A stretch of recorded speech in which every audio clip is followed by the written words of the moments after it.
Good morning વિદ્યાર્થી મિત્રો. Lifeline academy with Himanshu sir આજે ગુજરાતી ગ્રામરને લઈને એક સરસ મજાનો ટોપિક લઈને આવ્યા છે. અલંકાર. બેકગ્રાઉન્ડમાં આપ જોઈ શકો છો અલંકાર. તો સૌથી પહેલાં તો આપણે જાણીએ કે ધોરણ 8, 9 અને 10 આ જે ધોરણ છે એમાં આના ટોપિક આવે છે. અને એ સિવાય જે સ્પર્ધાત્મક પરીક્ષાની તૈયારીઓ કરે છે એ વિદ્યાર્થી મિત્રોને જ્યારે ભાષાનું પેપર હોય અથવા તો ભાષાના ટોપિક હોય, ખાસ કરીને ગુજરાતીમાં, ત્યારે આના થોડા ઘણા પ્રશ્નો પૂછાતા હોય છે. સરસ મજાનો ટોપિક છે, ખૂબ ભણવાની મજા આવશે. જોઈએ, શરૂઆત કરીએ તો સૌથી પહેલાં સમજીએ આપણે કે અલંકાર કોને કહેવાય. જો એક ઉદાહરણ દ્વારા સમજીએ કે કોઈનો લગ્ન સમારોહ હોય. એ લગ્ન સમારોહમાં આમ તો બધા તૈયાર થઈને ગયા હોય, પણ જે વરવધુ છે એમને ઘરેણાઓ દ્વારા સજાવવામાં આવેલા હોય છે. તો આપણે જોઈ શકીએ છીએ કે બધા જાનૈયામાં વરવધુ છે એ ખૂબ સુંદર અને સારા દેખાતા હોય છે. કારણ કે એમણે પહેરેલા જે ઘરેણાં છે, એમણે પહેરેલા જે આભૂષણો છે, એના લીધે એની શોભા વધી રહી છે. અહીંયા કંઈક એવી જ બાબત છે. જો સાહિત્યની દૃષ્ટિએ વાત કરીએ તો અલંકાર, અલંકૃત, અથવા તો કહીએ કે અલંકારને ઘરેણું કહેવાય, શબ્દનું ઘરેણું. અહીંયા જોઈએ છે કે અલંકારના મુખ્ય 2 પ્રકાર પડે છે. એક શબ્દ અલંકાર અને એક અર્થ અલંકાર. કોઈ પણ બાબતને સીધી સાધી બાબત, કોઈ સામાન્ય વાક્ય બોલીએ અને અથવા તો એમાં કંઈક નવા શબ્દો એવા એડ કરીએ કે જેનાથી એ વાક્યો અથવા તો એ કાવ્ય પંક્તિઓ સાંભળવાની કે વાંચવાની મજા પડે, તો આ અલંકાર હોવું અને અલંકાર ન હોવું એનો તફાવત છે. 2 પ્રકાર કહ્યા, એક શબ્દ અલંકાર અને એક અર્થ અલંકાર. તો અહીંયા સૌથી પહેલાં આપણે શબ્દ અલંકાર વિશે જોઈશું. બેકગ્રાઉન્ડમાં તમે જોઈ શકો છો, અહીંયા આપણે લખેલું છે શબ્દ અલંકાર. તો દાખલા તરીકે એક નદીની વાત કરીએ અને જો નદીનું સામાન્ય આપણે વર્ણન કરીએ કે ભાઈ એક નદી છે, ડુંગરમાંથી નીકળે છે, જુદા જુદા જંગલોમાં ફરતી ફરતી, ગામડામાં ફરતી, દૂર સુધી પહોંચે છે અને ખૂબ રળિયામણી લાગે છે. આ એક નદીનું સામાન્ય વર્ણન થયું, જે તમે અને હું જાણો છો. પણ આમાં ખાસ કંઈ મજા ન આવી. જો એમાં કંઈક નવા એવા શબ્દો એડ કરવામાં આવે કે જેનાથી એ વાંચવામાં મજા આવે, તો ત્યાં અલંકારનો ઉપયોગ કરવો પડે. એક મહાન કવિ છે, કવિ દાદ. એમણે હિરણ નદીનું સરસ મજાનું એવું વર્ણન કરેલું છે. એમણે કહેલું છે કે ડુંગરથી દળતી, ઘાટ ઉતરતી, પડતી પડતી આખડતી, આઘે ઉછળતી, જરા ન ડરતી, મદઝરથી હરતી ફરતી. તો આ જે કાવ્ય પંક્તિ છે એ હિરણ નદીના સૌંદર્યની એક વાત કરેલી છે. તો આમાં આપણે જોઈ શકીએ છીએ કે પડતી, ઉછળતી, જરા ન ડરતી, તો આવા શબ્દો એમાં જે એડ થયેલા છે એના કારણે આપણને કાવ્ય પંક્તિ વાંચવાની અથવા તો કોઈ વાંચે તો આપણને સાંભળવાની ખૂબ મજા આવે છે. તો અહીંયા વિદ્યાર્થી મિત્રો અલંકારનો ઉપયોગ થયેલો છે અને એ છે શબ્દ અલંકાર. શબ્દ અલંકાર સમજીએ આપણે તો કાવ્ય પંક્તિમાં અથવા તો કોઈ પણ એવી લાઈન, એવી પંક્તિ હોય કે જેમાં શબ્દ એવી રીતે ગોઠવણી કરવામાં આવે જેથી કરીને શબ્દનો અર્થ પછી જે થતો હોય, પણ શબ્દો સાંભળવાની મજા આવે, શબ્દો રિપીટ થતા હોય, તો આવું સાંભળવું આપણને ખૂબ ગમે છે. તો એવો જ એ ટોપિક છે શબ્દ અલંકાર. જોઈએ, શબ્દ અલંકારમાં મુખ્ય 4 ભાગ પડે છે. એના 4 પ્રકાર છે, આપણે જોઈ શકાય છે. વર્ણાનુપ્રાસ, એને વર્ણ સગાઈ પણ કહેવાય. ત્યાર પછી શબ્દાનુપ્રાસ, બીજું નામ એનું યમક છે. ત્યાર પછી પ્રાસ સાંકળી છે અને એની પછી ચોથો પ્રકાર છે અંત્યાનુપ્રાસ અથવા પ્રાસાનુપ્રાસ પણ કહી શકાય છે. આ શબ્દ અલંકાર છે, એના મુખ્ય 4 ટોપિક છે. આપણે સંપૂર્ણ સારી રીતે ક્લિયર કરીએ, ઉદાહરણ સહિત જોઈએ. સૌથી પહેલું વર્ણાનુપ્રાસ. તો ભાઈ વર્ણ એટલે શું? વર્ણ એટલે મૂળાક્ષર. જે આપણે કક્કામાં ક ખ ગ ભણીએ છીએ એમાં જે ક ખ ગ એ છે એ મૂળાક્ષર છે.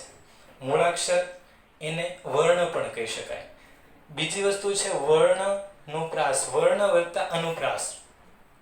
કોઈ વર્ણ, કોઈ અક્ષરનો પ્રાસ મળતો આવે. ઇંગ્લિશમાં આપણે રાઇમિંગ્સ કવિતાઓ શીખ્યા હશું, જાણ્યા હશું કે જેમાં એકનો એક શબ્દ વારંવાર રિપીટ થતો હોય અને ગાવાની ખૂબ મજા આવે. તો એવી કાવ્ય પંક્તિઓ કે એવા વાક્યો જેમાં વર્ણ એટલે કે એક મૂળાક્ષર 2 અથવા તેથી વધારે વાર જો રિપીટ થતો હોય અને જો એનો પ્રાસ મળતો હોય અને વાંચવાની ખૂબ મજા આવે, તો મિત્રો એ અલંકારમાં આપણે જોઈ શકાય છે. શબ્દ અલંકારમાં એ વર્ણનો પ્રાસ છે, એને વર્ણ સગાઈ પણ કહી શકાય છે. ઉદાહરણ જોઈએ આપણે. મીઠા મધુ ને મીઠા મેહુલા રે લોલ, કામિની કોકિલા કેલી કૂજન કરે.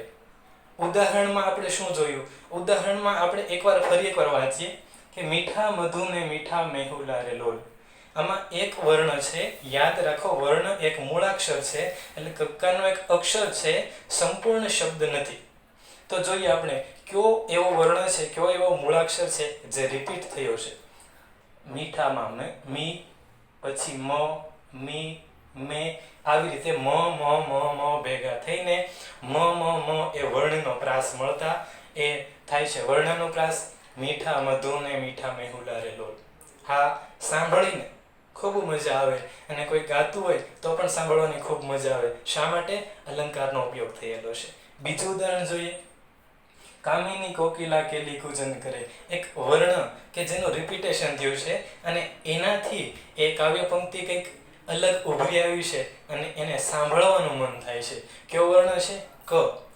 ક ક ક ક ક. કામિની કોકિલા કેલી કૂજન કરે. વર્ણાનો પ્રાસ. તો અહીંયા જોઈએ અલંકાર. અલંકારના 2 પ્રકાર છે, શબ્દાનુપ્રાસ, અર્થાનુપ્રાસ. બરાબર છે? તો શબ્દનો અહીંયા આપણે જોઈએ કે અલંકારના 2 પ્રકાર છે, શબ્દાલંકાર અને અર્થાલંકાર. શબ્દાલંકારમાં આપણે પ્રથમ જોયું વર્ણાનુપ્રાસ. એમાં એક વર્ણ છે, એક મૂળાક્ષર છે કે જેનું રિપીટેશન થાય છે અને સાંભળવામાં ખૂબ ગમે છે, મજા આવે છે. તો સમજી શકાય છે કે એ વર્ણાનુપ્રાસ છે. વર્ણાનુપ્રાસનું બીજું નામ વર્ણ સગાઈ પણ છે. બીજું જોઈએ શબ્દાનુપ્રાસ. જેવી રીતે વર્ણ એટલે કે એક મૂળાક્ષર, એનો રિપીટેશન થાય છે અને સાંભળવામાં ખૂબ ગમે છે અને ખૂબ મજા આવે છે, તો એ વર્ણાનુપ્રાસ થયું. બસ એઝ ઇટ ઇઝ વર્ણની જગ્યાએ ત્યાં મૂકવાનો છે શબ્દ. જો કોઈ શબ્દનું 2 કે તેથી વધારે વાર રિપીટેશન થતું હોય તો એનો અર્થ એ શબ્દાનુપ્રાસ છે. અહીંયા જોઈ શકીએ છીએ આપણે, ઉદાહરણ દ્વારા સમજીએ. ગાયક ન લાયક તું ફોગટ ફૂલાણો, હવે રંગ બની તંગ, મચાવી જંગ, પિયોજી ભંગ. અહીંયા એવા શબ્દો એડ કરેલા છે કે જેનાથી આપણને એ પંક્તિઓ, એ વાક્યો સાંભળવાની મજા આવે છે. તો ક્યાં એવા શબ્દો છે આપણે જોઈએ. શબ્દાનુપ્રાસ શબ્દ છે, રિપીટ થયા છે. ગાયક, લાયક. હવે અહીંયા એનો અર્થ એવો નથી કરવાનો કે જે વર્ણમાં એકનો એક વર્ણ રિપીટ થયો છે તો શબ્દાનુપ્રાસમાં એક શબ્દ રિપીટ થાય. ના, માત્ર એ શબ્દ જ નહીં પણ શબ્દ જેવા લગતા અનુપ્રાસ, એટલે કે એક શબ્દ જેવો વંચાતો હોય બીજો એવો વંચાતો હોય એવું લાગે, જો એવી રીતે રિપીટેશન થતું હોય તો એ પણ શબ્દાનુપ્રાસ છે. ગાયક, લાયક, પ્રાસ મળતો આવે છે. પછી હવે રંગ, તંગ, જંગ અને ભંગ, આના પણ પ્રાસ મળતા આવે છે. તો આપણે જોઈ શકાય છે કે એક જેવા શબ્દ રિપીટ થાય છે અથવા તો એક જેવા શબ્દના પ્રાસ મળતા આવે છે અને એના કારણે એક પ્રકારની ચમત્કૃતિ સધાય છે, તો એને શબ્દાનુપ્રાસ અલંકાર કહીએ છીએ. બરાબર છે? પહેલું વર્ણાનુપ્રાસ, બીજું શબ્દાનુપ્રાસ. વર્ણાનુપ્રાસમાં આપણે જોઈ શકીએ છીએ કે વર્ણ મૂળાક્ષર છે, એનું રિપીટેશન થાય છે. શબ્દાનુપ્રાસમાં આપણે જોઈએ છે શબ્દ અથવા એવા પ્રાસ મળતા શબ્દોનું રિપીટેશન થાય છે, તો એ છે શબ્દાનુપ્રાસ. ત્યાર પછી ત્રીજું જોઈએ પ્રાસ સાંકળી. મિત્રો આપણે સાંકળ જોઈએ છે, સાંકળ એ ચેઇન જોઈએ છે. એની જે કડીઓ હોય છે એકબીજા સાથે જોડાયેલી હોય છે. એક કડી જ્યાં પૂરી થાય છે ત્યાં બીજી કડી જોડાય છે. આવી રીતે સંપૂર્ણ કડીઓ બધી જોડાતી આવે અને એવી રીતે સંપૂર્ણ ચેઇન બનતી આવે છે. એ અહીંયા તમે જોઈ શકો છો. જો કોઈ પણ કાવ્ય પંક્તિઓ હોય છે એના 2 અથવા 4 ચરણ હોવાના છે. તો અહીંયા આપણે જોઈ શકીએ છીએ ઉદાહરણ સહિત કે પહેલું ઉદાહરણ જોઈએ આપણે કે વિદ્યા ભણ્યો જે તે ઘેર વૈભવ રૂડો. અહીંયા એક પંક્તિ છે અને પંક્તિના 2 ચરણ છે. ચરણ મીન્સ કે ભાગ. વિદ્યા ભણ્યો જે પછી અલ્પ વિરામ તમે જોઈ શકો છો. તો અહીંયા આ પ્રથમ ચરણ થયું. પછી એની એ જ પંક્તિ હજી ચાલુ જ છે પણ એનું પ્રથમ ચરણ થયું. બીજું ચરણ જોઈએ આપણે તો તે ઘેર વૈભવ રૂડો, આ એનું બીજું ચરણ છે. તો તમે જોઈ શકો છો કે આ પ્રથમ ચરણ અને આ બીજું ચરણ. તો પ્રથમ ચરણ અને બીજા ચરણની વચ્ચે પ્રથમ ચરણનો છેલ્લો શબ્દ, બીજા ચરણનો પહેલો શબ્દ, એનો જો પ્રાસ મળતો આવે, પ્રાસની સાંકળ બને અને જો વાંચવામાં મજા આવે તો એ પ્રાસ સાંકળી છે, નામ પરથી જ ખ્યાલ આવે કે પ્રાસની સાંકળ બનતી હોય. જોઈ શકીએ આપણે વિદ્યા ભણ્યો જે તે ઘેર વૈભવ રૂડો. તો જે અને તે બરાબર છે, પ્રાસ મળતો આવે છે. ત્યાર પછી મહેતાજી નિશાએ આવ્યા, લાવ્યા પ્રસાદ ને કર્યો ઓછો. આ સંપૂર્ણ એક પંક્તિ ગણી શકાય. પંક્તિના 2 ચરણ છે. પ્રથમ ચરણ અહીંયાથી અહીંયા સુધી છે. મહેતાજી નિશાએ આવ્યા, લાવ્યા પ્રસાદ ને કર્યો ઓછો. તો 2 ચરણ છે, એક પંક્તિ છે, એના 2 ચરણ છે. પ્રથમ ચરણનો છેલ્લો શબ્દ અને બીજા ચરણનો પહેલો શબ્દ જો સમાન લાગે અને એનાથી જોડાઈને એક સાંકળ બને અને વાંચવાની મજા આવે, સમાન ઉચ્ચાર થતો હોય અથવા તો એવું લાગે અને એના કારણે કંઈક ચમત્કૃતિ સર્જાય અથવા તો આપણને એમ કહી શકાય કે એ કાવ્ય અથવા પંક્તિ વાંચવાની મજા આવે, તો અહીંયા એ પ્રાસની સાંકળ છે. જોઈએ આપણે મહેતાજી નિશાએ આવ્યા, લાવ્યા પ્રસાદ ને કર્યો ઉત્સવ. અહીંયા જોઈ શકાય છે આવ્યા અને લાવ્યા બંને પ્રાસની સાંકળ બની છે, જેનાથી એને કહી શકાય કે પ્રાસ સાંકળી છે. ત્યાર પછી જોઈએ અહીંયા ચોથું છે અંત્યાનુપ્રાસ. અંત્યાનુપ્રાસ નામ ઉપરથી જ ખબર પડે કે અંતે પ્રાસ મળતા હશે, એટલે કે કાવ્ય પંક્તિઓ છે એના છેલ્લા જે શબ્દો છે એ બોલવામાં કે સાંભળવામાં સરખા લાગતા હશે. ઉદાહરણ દ્વારા જોઈએ. જેની જશોદા માવલડી, ચરાવે ગોકુળ ગાવરડી. અહીંયા જુઓ, ખાસ સમજો, પ્રાસ સાંકળી અને અંત્યાનુપ્રાસમાં એક ખાલી પાતળી ભેદરેખા છે. જો પ્રાસ સાંકળી છે એમાં એક પંક્તિ છે, એક પંક્તિના જે 2 ચરણ છે એ 2 ચરણમાં એ બંને ચરણ ભેગા થાય છે, ત્યાં પ્રાસની સાંકળ બને છે, વચ્ચે મધ્યમાં બને છે. જ્યારે અંત્યાનુપ્રાસ છે એમાં કાવ્ય પંક્તિઓ પૂર્ણ થઈ જાય છે અને કાવ્ય પંક્તિઓ પૂર્ણ થતા એના છેલ્લા જે અક્ષરો છે એના પ્રાસ મળતા આવે છે. જોઈએ આપણે. જેની જશોદા માવરડી, ચરાવે ગોકુળ ગાવરડી. અહીંયા માવરડી અને અહીંયા ગાવરડી. જ્યાં 2 ચરણ પૂરા થાય છે ત્યાં ચરણ પૂરા થતા અથવા પંક્તિઓ પૂરી થતા ત્યાં શબ્દોના પ્રાસ મળતા આવે છે. તો અંતે પ્રાસ થાય છે, તો અંત્યનો પ્રાસ કહી શકાય છે. હજી બીજું ઉદાહરણ જોઈએ. સરસ મજાની કાવ્ય પંક્તિ છે. સમી સાંજનો ઢોલ ઢબુકતો, જાન ઉઘલતી મહાલે, કેસરિયાળો સાફો ઘરનું ફળિયું લઈને ચાલે. તો અહીંયા પણ 2 કાવ્ય પંક્તિઓ પૂર્ણ થઈ છે. 2 કાવ્ય પંક્તિઓ પૂર્ણ થતા એના છેલ્લા જે શબ્દો છે એનો પ્રાસ મળતો આવે છે, અંતે પ્રાસ મળે છે, એટલે કહી શકાય કે એ અંત્યનો પ્રાસ છે. ફરીવાર જોઈ લઈએ.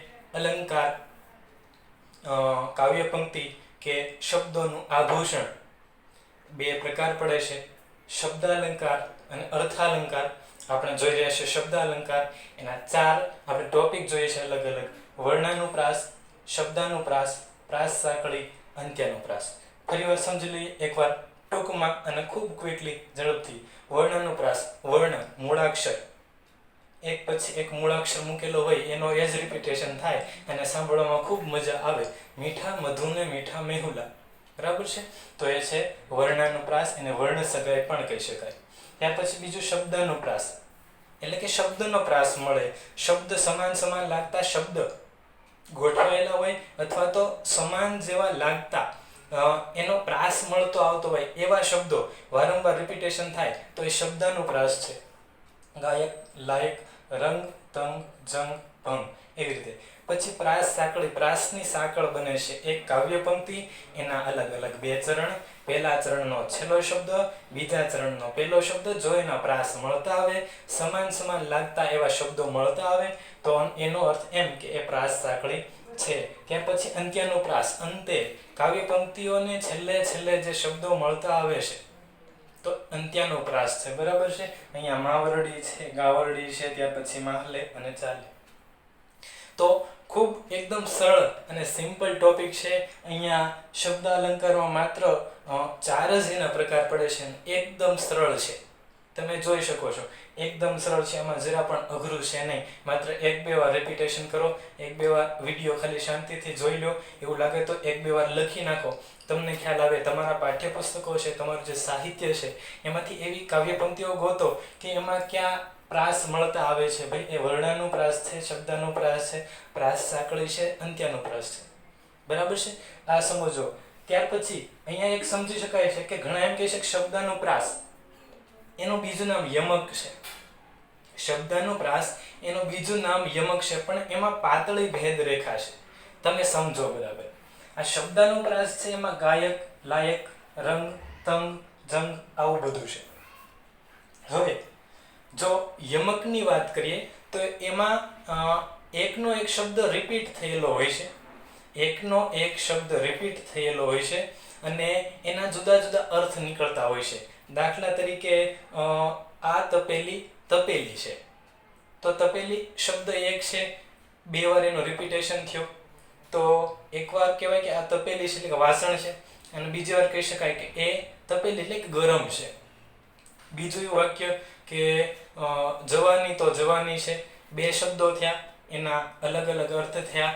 જવાની એટલે યુવાની અને બીજું જવાની એટલે કે તે ચાલી જવાની છે. તો એ યમક છે.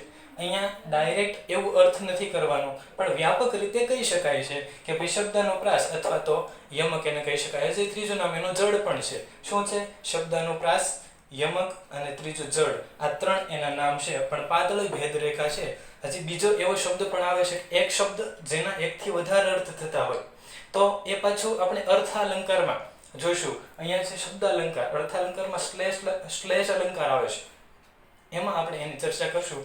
પણ ફિલહાલ હાલ પૂરતું તો આટલું મર્યાદિત જ્ઞાન આપણે આપણા મગજમાં ફિટ કરીએ, બેસાડીએ. ખૂબ સરસ મજાનું સારું છે. આઈ થિંક કે હવે તમને મગજમાં ઉતરી ગયું છે, સમજાઈ ગયું છે. એ સિવાય પણ જો કદાચ કંઈક પ્રોબ્લેમ, મુશ્કેલી હોય તો તમે કોમેન્ટ બોક્સમાં જણાવી શકો છો. ચેનલને સબસ્ક્રાઈબ કરજો, લાઈક કરજો.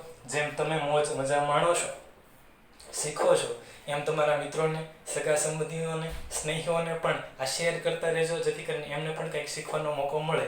તો બસ આજ માટે એટલું જ તે. આના સિવાય પણ હજી અર્થાલંકાર અને એના થોડાક વિશેષ પ્રકારો પડે છે, તો આપણે વિડીયોઝના ભાગ પાડી દીધા છે. તો એ પ્રમાણે આપણે વિડીયોઝ એક પછી એક જોતા રહીશું. તો આપે મને માણ્યો અને ઘણું બધું શીખ્યું. તો આભાર. જય હિન્દ, જય ભારત.